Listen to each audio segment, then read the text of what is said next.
નમસ્કાર ભાઈ. નમસ્કાર. આપનો પરિચય આપજો ને, જરા અવાજ ઊંચો રાખજો. હા. મારું નામ વિનોદભાઈ જેઠાભાઈ વસરા, ગામ પાળોદર, તાલુકો કેશોદ, જિલ્લો જુનાગઢ. અને આપનો મોબાઈલ નંબર? 90 16 47 96 71. બરાબર. ને આજની તારીખ કઈ છે? આજે 23/2/2024. 23/2/2024. ને આપણો પાક કયો છે?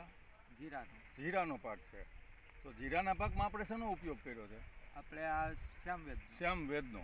બરાબર. અને આપની સાથે છે સબીરભાઈ. સબીરભાઈ એટલે ખેડૂત એગ્રો સેન્ટર કેશોદ. કેશોદ. બરાબર. તમારા જ ગામના છે? અમારા જ ગામના પાળોદર. એમના કહેવાથી જ તમે શ્યામવેદ વાપરેલું. બરાબર. તો એકંદરે તમારો અનુભવ કેવો રહ્યો શ્યામવેદ વાપરીને? કામ સારું છે. કામ સારું છે. ઉત્પાદનમાં કેવું લાગ્યું? સારું છે. સારું છે. જીરાના પાકમાં તમને જનરલ જે ઉત્પાદન મળવું જોઈએ એના કરતાં કેવડો ફરક પડ્યો ઘણો? સારો એવું લાગ્યું કે સારું છે. સારું છે. સારું છે ખરેખર. તો હું સુપ્રીમ કામધેનુ ફર્ટિલાઇઝર્સ વતી આપને ભલામણ કરું કે 5-10 ખેડૂતો તમારી આજુબાજુના જે તમારા પરિવારમાં, કુટુંબમાં અને મિત્ર સર્કલમાં એને શ્યામવેદ થેલી ખેડૂત એગ્રો સેન્ટર કેશોદથી ત્યાં મળે છે. ને સબીરભાઈને ખાલી તમારે કેવડાવવાનું છે કે ભાઈ મેં શ્યામવેદ વાપર્યું છે, મને આ ટાઈપનું સારું રિઝલ્ટ મળ્યું છે.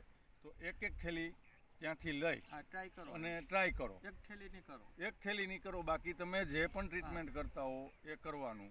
કે શ્યામવેદ નાખવાથી શું ફાયદા થાય છે કે પાયાના ખાતર તરીકે તમે શ્યામવેદ એક વખત આપી દો તો જે પાકને બીજા ખાતરની જરૂર પડે છે એ નથી પડતી.